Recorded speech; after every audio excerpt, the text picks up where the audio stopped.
და ეს არის ერთ-ერთი პრობლემა, რის გამოც ასე ვთქვათ, ოპოზიციური ამორჩეველი დაბნეულია ოპოზიციური ასე ვთქვათ, პოლიტიკური ელიტის, ანუ ოპოზიციური პარტიების ქცევით, რომ ისინი რაღაც რეაგირების რეჟიმში არიან, ერთის ბიჯენა ივანიშვილის და ზოგადად ხელისუფლების მიმართ, მეორეს მხრივ ერთმანეთის მიმართ. და ერთმანეთს ეუბნება, შენ ბიჯენას საქმეს აკეთებ, მეორე მხარეს ეუბნება, შენ ბიჯენას საქმეს აკეთებ და ანუ არ არის რაღაც, რაღაც ასე ვთქვათ, ვიმეორებ თან სიტყვას სტრატეგიული ხედვა თუ რაღაც პროგრამა და ასე შემდეგ, მაგრამ აი რაღაც კონცეპტებზე მოთამაშეა, ასე ვთქვათ, მეორე ნომრით თამაშობს, როგორც ახლა ამბობენ ფეხბურთში, აი შეხედავ რას აკეთებს ვიღაც სხვა და მე შენ რაღაც ამაზე რეაგირებას მოახდენ. ხო, აი ეს ვითარებაა გასაგებია, რომ ობიექტურად რთულ ვითარებაში ვართ ყველანი და მათ შორის ოპოზიციური პარტიების და ძალიან ძნელია, არავის არ შეგვიძლია ახლა, რომ აი ეს უნდა ვქნათ და გადაწყდება ყველაფერი ახლა. მაგრამ პარტიების ასეა, მაგრამ აი ეს აბსოლუტურად გეთანხმებით ამ იმაში, რომ აი ეს შენ ბიჯენას სასარგებლო იდიოტი ხარ, არა შენ ხარ ბიჯენას სასარგებლო იდიოტი, აი ეს დისკუსია არის ის სწორედ რაც უნდა ბიჯენას. თავისთავად რეაგირებაში ხომ არ არის პრობლემა, თუ ყველა სცენარისთვის სათხარ, ანუ ძალიან ხშირად ქართული ოცნების სტრატეგია სწორედ იმაში მდგომარეობს, რომ კრიზისი რომ არის შექმნილი, მოდი ეს პერიოდი გადავაგოროთ, ასე უყურებენ და ბევრჯერ მოქცეულან, ასე არ არის რომ რაღაცა ყოველთვის პროაქტიულ რეჟიმში არიან და ყველაფერი აბსოლუტურად გათვლილი აქვს. ხო, ეს პირიქით გაზვიადებაც არის. არა, ისინიც რეაგირების რეჟიმში არიან, უბრალოდ ისინი მთავრობა არიან. ხო, ამაშია საქმე, ეს ვთქვათ, იმათ აქვთ ბურთიც, იმათ აქვთ ანგარიშიც მათ მიყავს, ასე ვთქვათ, ხო?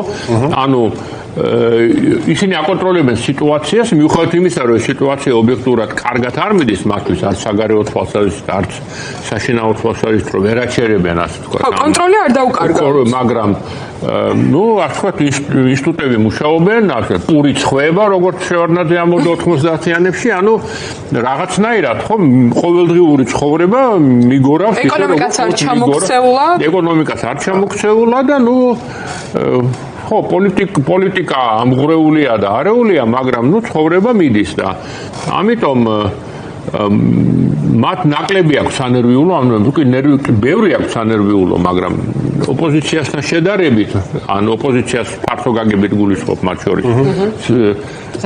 ოპოზიციად განწყობილ ადამიანებთან შედარებით, ისინი არიან რა, ჩვენ უნდა გადავიდეთ შეტევაზე და რაღაცა გამოგვიდგება, თუ ისინი არიან მთავრობა.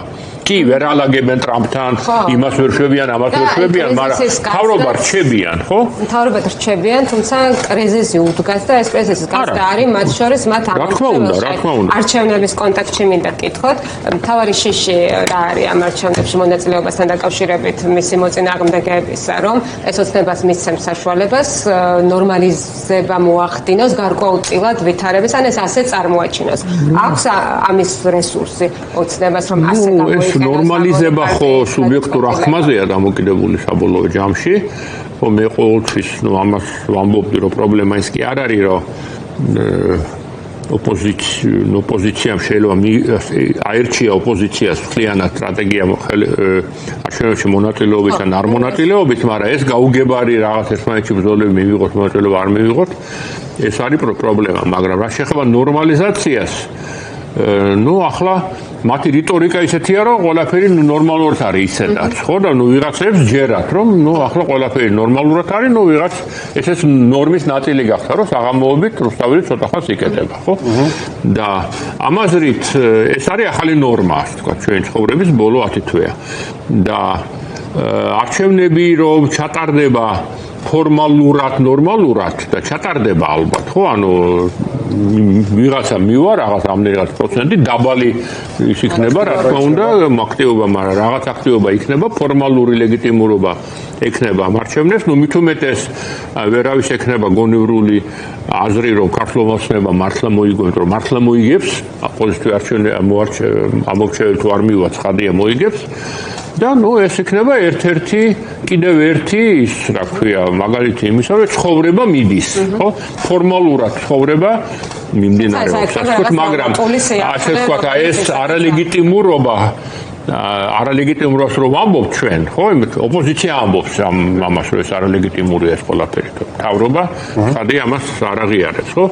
ეს იმას კი არ ნიშნავს, რომ ტექნიკურად, ასე ვთქვათ, ფორმალურად კანონის მიხედვით არ ხდება ყველაფერი, ხო? ნუ ეს არალეგიტიმურობა ნიშნავს იმას, რომ ეს რაღაც ფასადია, ასე ვთქვათ, ლეგალურობის, მაგრამ სინამდვილეში ქვეყანა მიდის, ასე ვთქვათ, მისივე კონსტიტუციით განსაზღვრული კურსის საწინააღმდეგოდ და, რა ვიცი, სადღაც უსწრულში, არ ვიცი, ნუ ჭაობში უფრო, უსწრული ნამეტანი, ასე ვთქვათ, დრამატულია, ჭაობში ვეფლობით, ხო, უფრო ჭაობი უხდება ჩვენ სიტუაციას.